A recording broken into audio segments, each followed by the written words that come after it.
So Barbados will produce the good for which it has the most resources to produce that good or service. But most goods are actually produced using resources from a large number of countries.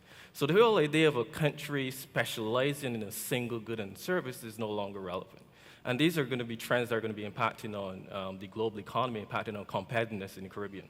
The knowledge intensity of flows. We're no longer trading muscle. We're trading knowledge, ideas. Those are going to be key mega trends that we're looking at. On-demand economy. When you go on Amazon, yes, you're looking for that book or that CD or DVD that you came there to search for, but they also use your search trends. And based on your search pattern, they're also going to say, maybe, how about this new text? How about this new piece of software? You didn't come here for that, but you might want to consider it. Yeah? So this on-demand economy is going to be one of those key mega trends driving Caribbean development. And also, finally, climate change. The numbers in relation to climate change are quite staggering. ECLAT did a study on this a couple of years ago, and they indicated that the cost of climate change in some Caribbean countries can be something around about 12 times GDP, which is a staggering number when you look at it and you try to break it down. And obviously, smaller Caribbean countries are going to be more impacted because of their land area and because of sea level rise. So what we have then to look at is how can we address these issues in relation to vulnerability. So the Commonwealth has been working on this vulnerability resilience framework. So we have on the left-hand side the risk related to Caribbean countries, which we all know. This is the likelihood of these countries being affected by particular shocks. So we have hurricanes, we have floods, earthquakes. Those are the risks that Caribbean countries face, even economic shocks. And that risk is fundamentally driven by our vulnerability. Our vulnerability relates to our economic characteristics. So most of the goods that are consumed within the Caribbean are imported. Yeah? We also have these inherent features in terms of export concentration and the dependence on particular imports. So we depend a lot on imported fuel and other resources from outside of the region. And then finally, the proneness to disasters. So then how can we build resilience? What are some of the things that we can do to build resilience in the Caribbean? And we're going to try to put forward some ideas, and hopefully the team can then flesh out those ideas based on the questions and comments that we get from the audience today. So my job was essentially to look ahead up to 2050. And we've been looking at the current situation. The current situation is very scary. But if you look ahead to 2050 without doing anything, what is the expected future for the Caribbean? Suppose we leave this conference and we don't do anything. Yeah? What would that future look like? And that is what we're going to look at for the next minute or two. I'm going to present some slides, and hopefully we can have a discussion about some of these.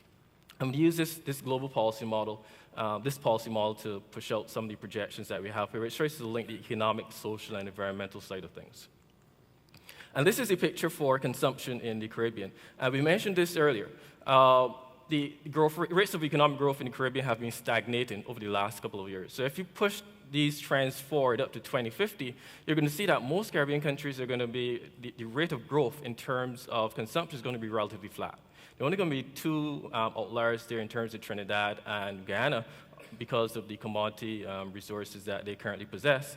But most Caribbean countries are going to have their position, the amount of goods that they're going to be consuming is not going to be very different from 2015. Then this is the one that the DSG mentioned earlier as well, the debt projections. So you're going to have this cluster of Caribbean countries. More than half of the countries that we looked at in this study would have debt to GDP ratios above 100% by 2050. And then you're going to have some countries where the number goes above 250. And obviously, you're going to have some challenges even before you get there, because if you're talking about a debt to GDP ratio of about 250% of GDP, you're going to have significant challenges in relation to the interest expense. The interest expense is going to take up a larger proportion of your expenditure.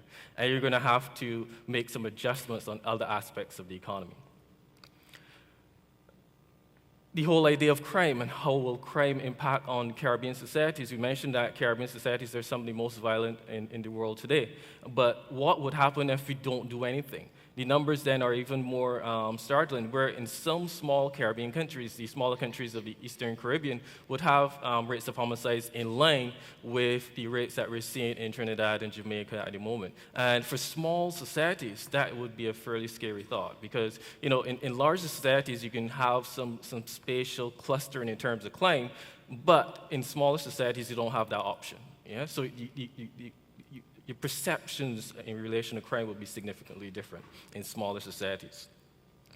And then also in terms of the environmental challenges that we're going to face, we always mention the fact that Caribbean societies depend significantly on the environmental side of things, and our CO2 emissions are, if we continue in terms of the dependence on fossil fuels, we'll have this continuing trend in terms of greater CO2 emissions and obviously higher energy costs in the future.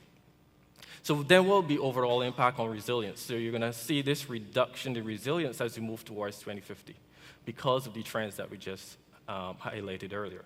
So we can then ask the question, what will be the future that we'd like to see by 2050? What are some of the things that we'll want for the Caribbean region by 2050? And we put forward a number of suggestions in this presentation, and the DSU touched on some of these earlier. And we put forward a couple of vision statements that hopefully you guys might want to comment on and give us some feedback. So what about a creative enterprise and economy, which innovation is a key driver of productivity? If you can really boost productivity, that would address those growth numbers that we highlighted earlier. Youth fully integrated international development. This is one of the issues that was mentioned yesterday and was also mentioned today as well. A stable society where people are safe, secure, and prosperous. So it not just touches on the economic side of things, but also the social side. Environmental sustainability mainstreamed into the development process. And a region built on clean, resilient energy systems that make use of plentiful, local, renewable energy sources that are capable of providing stable supplies of energy to all sectors of the society. And how can we get there? How can we achieve those visions? And the next couple of slides show you a couple action items that we've suggested going forward to address those goals and those objectives. One of the things that we can do in terms of targeting and creating a more creative enterprise in the economy is to look at the human capital issue. How can we build human capital in the region to boost productivity, to boost growth? So this would imply a significant emphasis on curriculum reform. Focus on research and development as well. The Caribbean region has one of the lowest rates of research and development around the world. So we need to really address those issues. We also need to strengthen SMEs and enterprise and firms and provide them with more assistance. Organize coaching sessions for our entrepreneurs to build stronger global entities that can really boost growth within the region. We'll also need to address the funding challenge as well. Funding development will be a major constraint for growth within the Caribbean. We need to find ways, and the DSG identified a number of ways to address these issues, but we need to find ways to fund development in the region to address the resilience challenge that we're facing in the Caribbean.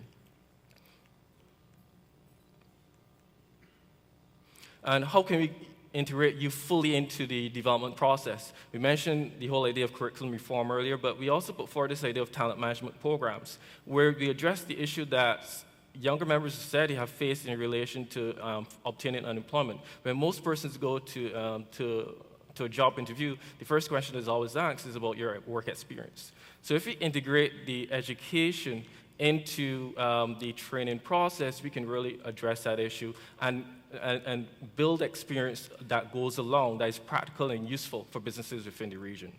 So we actually build entrepreneur societies and activities into the curriculum.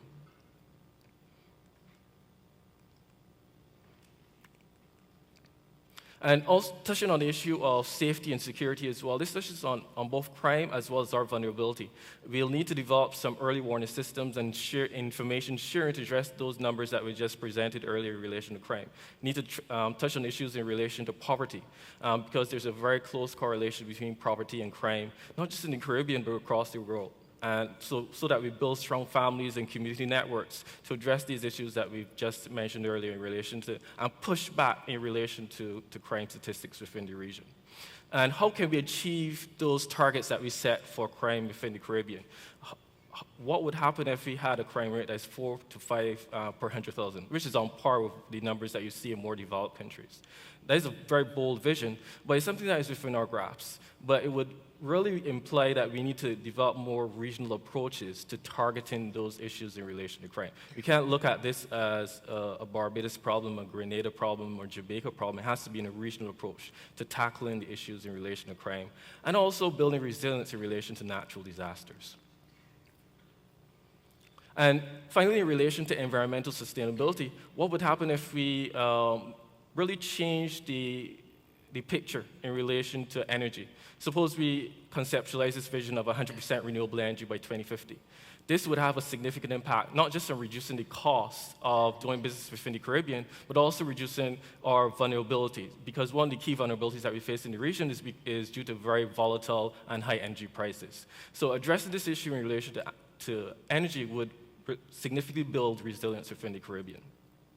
And one of the key aspects of building resilience and addressing a lot of the challenges that we just mentioned would be very strong institutions. It is impossible to achieve any of the objectives that we've just identified without strong and what we call innovative institutions, or building innovative resilience. So we're building strong institutions, savvy enterprises, and true smart innovation. And we address all the challenges that we just mentioned earlier, not just in relation to the economic challenges in relation to debt, but also in relation to entrepreneurship, addressing our educational issues, addressing our productivity, addressing issues in relation to governance and quality, human capital, and those issues, so that we then start to address issues in relation to efficiency and enhancing the efficiency of enterprises within the Caribbean, and also public sector entities as well. And we then would also move into the realm of providing a more diverse product group in terms of exports. So rather than exporting a relatively homogeneous group of exports, we then start to move up the value chain and providing more complex exports of goods and services. So innovation and building innovation resilience and building strong institutions would be a really, really important part of our future going forward. So having said that, in terms of these are the objectives that we have, I just want to give you a picture now of where we can go if we are able to implement some of the ideas that we just put forward.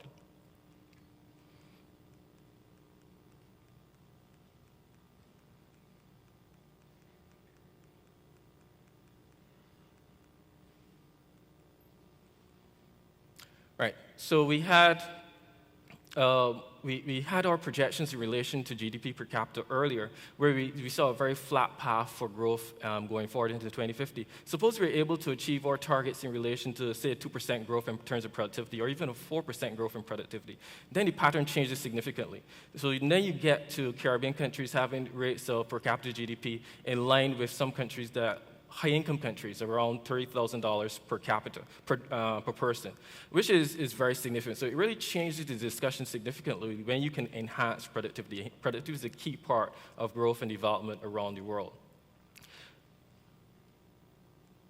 Then we also can tackle that issue with crime and citizen security. I know this is a very bold idea of pushing down the level of crime to about 50% of where it is at the moment, but it's actually within our reach. I think the policies that we've just presented could actually help us to achieve those goals and objectives. And you have then this clustering of countries, rather than the homicide rates actually going up significantly by 2050, you actually have the homicide rates coming down significantly by 2050. And finally, in relation to energy costs, at the moment we spend over $500 million in energy. What would happen if we could depend significantly more on renewable energy sources? You now would see that our energy costs will fall to below $100 million, which would be a significant change for Caribbean countries. It has implications for your current account. It has implications for your resilience, so that rather than the resilience indices actually going down, they will now actually increase. So we've put forward